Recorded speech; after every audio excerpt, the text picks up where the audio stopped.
I love creating lessons about our Canadian tax system because filing taxes is something that everyone here needs to do, and yet almost none of us are ever taught how to do it properly. Tax season causes so many people so much stress every year, and it also costs a lot of us way more money than we actually need to be paying for our taxes, simply because many of us just don't understand how the Canadian tax system works.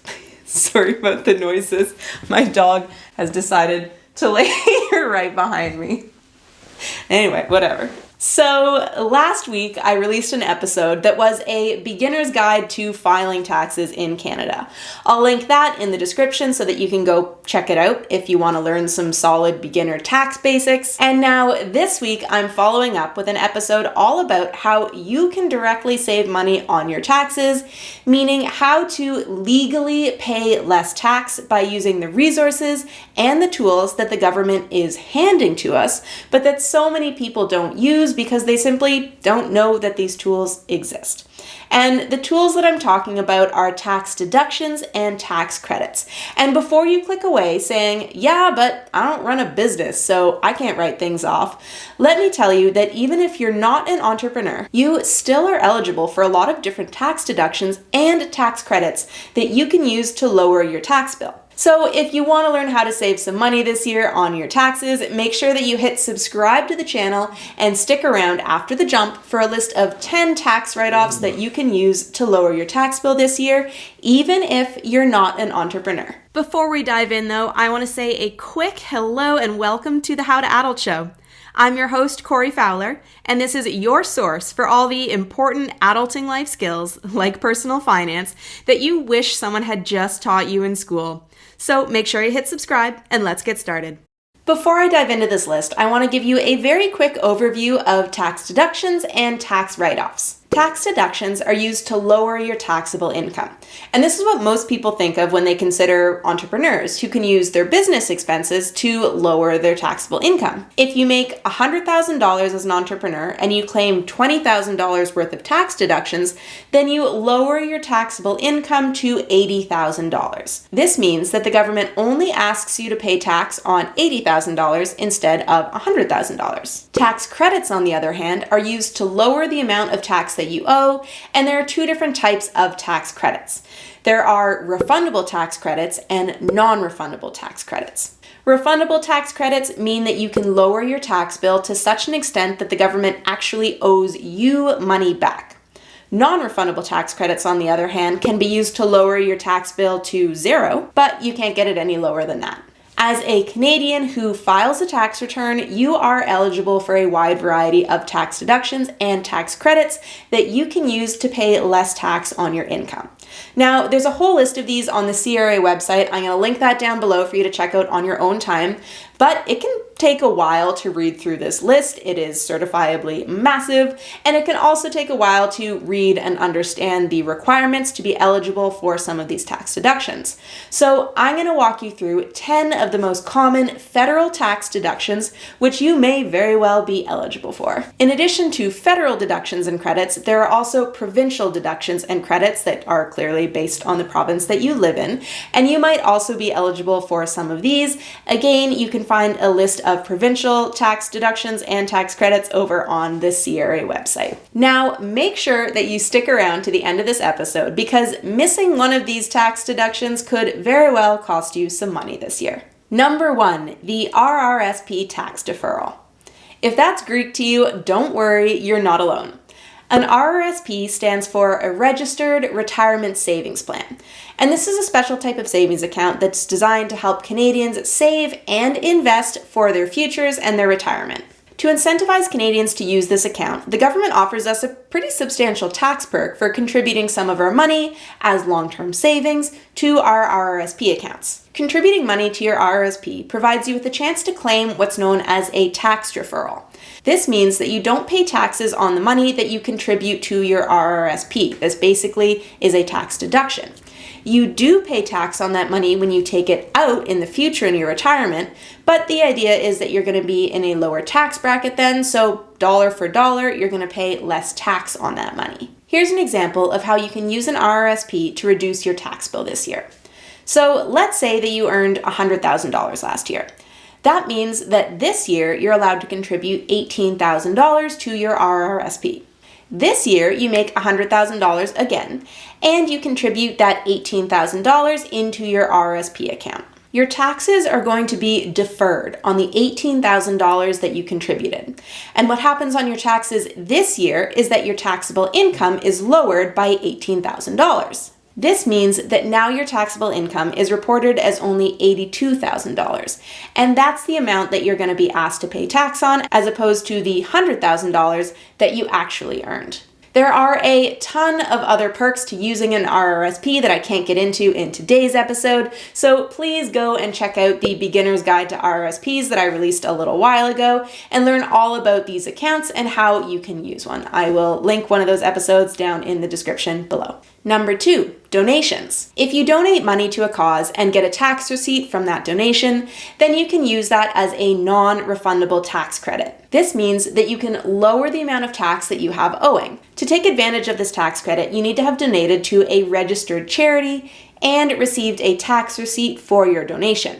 If you're not sure if your donation was made to an eligible registered charity, then you can check with the CRA about this. Usually, the tax receipt that you receive for your donation will have the eligible amount of the tax credit that you're allowed to claim, which generally is the amount of money that you donated in the first place, but sometimes you just need to check this on the receipt in case it's viewed that you received something in turn for the value of your donation, in which case it'll be a bit lower. Either way, that information is easy for you to find so that you can claim it. Number 3, the basic personal amount.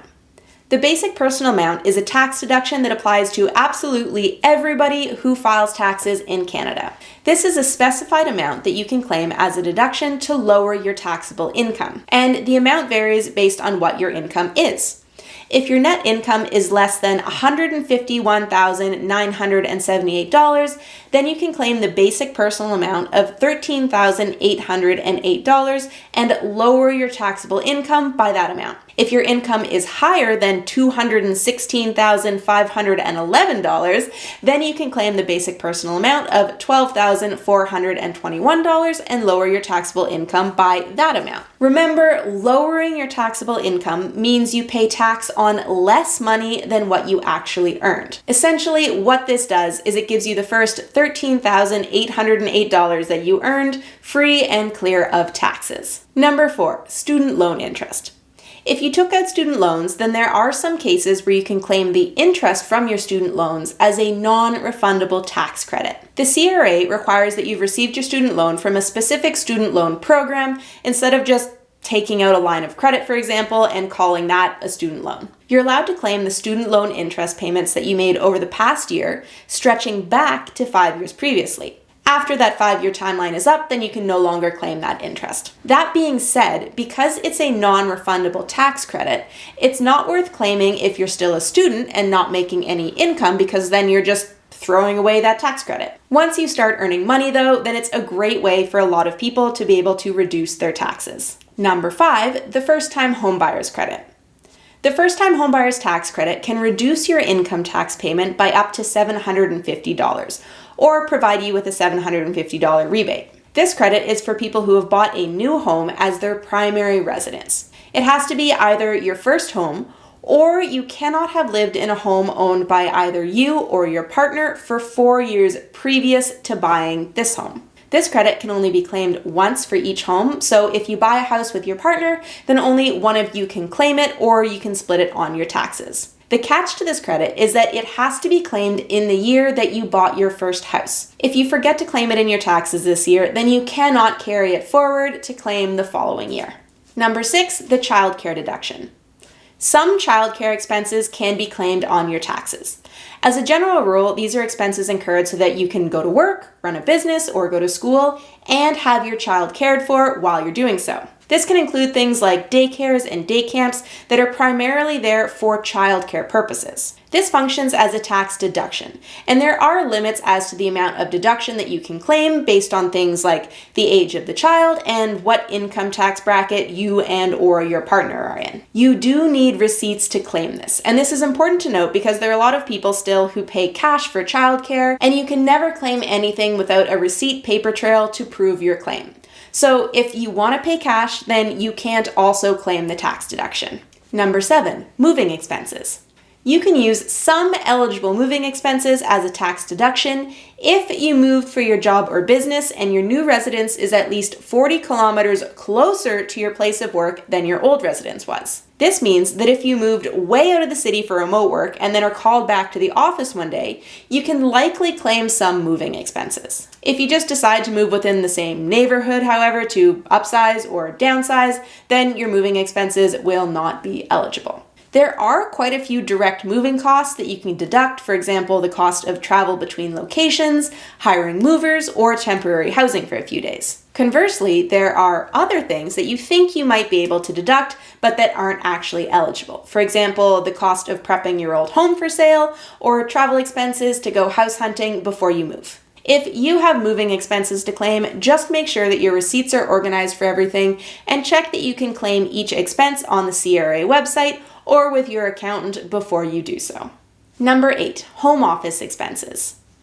With the move to remote work because of the pandemic, suddenly home office expenses are something that a lot more traditionally employed people are eligible to write off. To qualify to be allowed to use this deduction, in 2021, you need to have worked from home more than 50% of the time for a period of more than 4 consecutive weeks. You're eligible to write off $2 a day for every day worked from home, up to a maximum of $500 for the year. So, if you've been working your job from home because of the pandemic, make sure that you're using this tax deduction when you file your taxes this year. Number 9, medical expenses. Some medical expenses are eligible to be claimed on your taxes. The CRA states that these eligible expenses can be claimed if they were paid during any 12-month period ending in 2021, or if you miss claiming them on your 2020 taxes. There is an exhaustive list of eligible medical expenses on the CRA website, but a quick run through some of the more common ones include dental services, some fertility programs, medical marijuana, some rehab therapies, and the list goes on. I recommend taking a scan through the list if you have had any type of medical expenses at all over the past year, and just see where you might be able to write some things off. And finally, number 10, the dividend tax credit. The dividend tax credit is a non-refundable tax credit.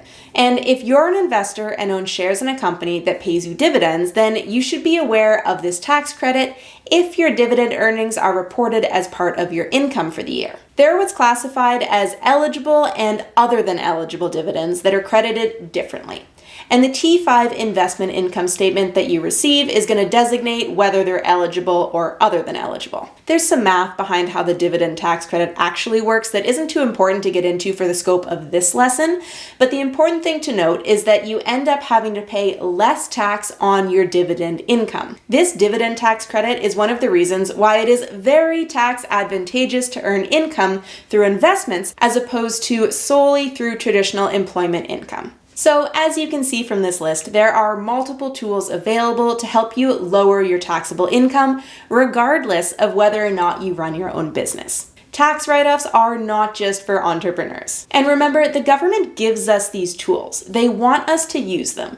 But it's on each of us to have just a general understanding of how our tax system works, as well as what types of deductions, credits, and deferrals are available to us so that we can use them properly. I just chose 10 items here to talk about in today's episode, but you can find tons more over on the CRA website. It is very worth taking a scroll through there before you file your taxes or send all of your documents off to your accountant this year. If you have experience or more information regarding any of these write-offs or any others that you use, please feel free to drop them down in the comment section and help someone else out. Don't forget to like the video and subscribe to the channel.